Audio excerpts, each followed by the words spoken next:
علمی اور مسائل شرعیہ پر مشتمل ویڈیوز اور خطابات حاصل کرنے کے لیے ہمارے چینل پرو مظہر فرید کو سبسکرائب کریں۔ سوال یہ ہے کہ عورت شادی اور نکاح کے بعد کیا اپنے والد کی بجائے اپنے شوہر کا نام اپنے نام کے ساتھ لکھ سکتی یا نہیں لکھ سکتی؟ تو اس کا جواب یہ ہے کہ عورت اپنی شادی اور اپنے نکاح کے بعد اپنے والد کی بجائے بطور تعارف اپنے شوہر کا نام لکھ سکتی ہے۔ یہ تعارف کی صورتیں ہیں کہ چاہے عورت شوہر کے نام سے پہچانی جائے یا باپ کے نام سے پہچانی جائے یا اس کے علاوہ کسی اور نام کے ساتھ پہچانی جائے، اس سے مقصد صرف اور صرف پہچان اور شناخت ہوتی ہے اور کوئی مقصد نہیں ہوتا۔ قرآن مجید نے بعض عورتوں کو ان کے شوہروں کے نام سے پہچانا ہے، ان کا تذکرہ کیا، جیسے امرأۃ نوح و امرأۃ لوط کانتا تحت عبدین من عبادنا الصالحین، کہ نوح علیہ السلام کی بیوی اور لوط علیہ السلام کی بیوی، یعنی یہاں شوہروں کا نام جو ہے وہ ذکر کیا گیا ہے۔ اسی طرح حدیث پاک کے اندر آتا ہے، حضرت ابو سعید خدری روایت کرتے ہیں کہ حضرت ابن مسعود رضی اللہ تعالیٰ عنہ کی بیوی جو زینب تھی وہ سرکار کی بارگاہ میں آئی، تو آپ نے پوچھا کہ وہ یہ کون سی زینب ہے؟ تو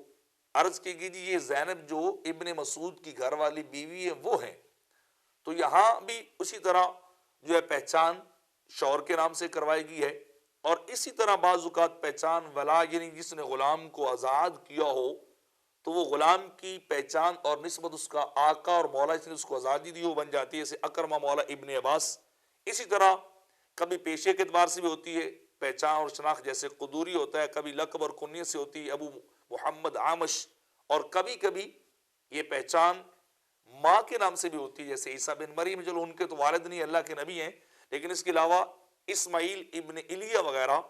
تو یہ مقصد صرف اور صرف پہچان اور تعارف کروانا ہوتا ہے، اس کے علاوہ نہیں۔ ہاں بعض لوگوں کے ذہن کے اندر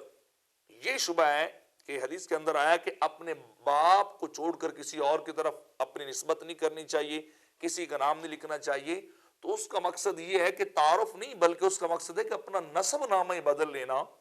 اپنی نسل ہی بدل لینا یا اپنی ذات ہی بدل لینا، تو اس سے منع کیا گیا اور اس سے روکا گیا ہے اور اس کو ناجائز قرار دیا گیا ہے کہ کوئی انسان اپنے نام کے ساتھ کسی اور کا نام اس انداز سے لگائے کہ وہ بیٹا ہی اسی کا محسوس ہو، نہ کہ اپنے باپ کا ہو۔ تو اگر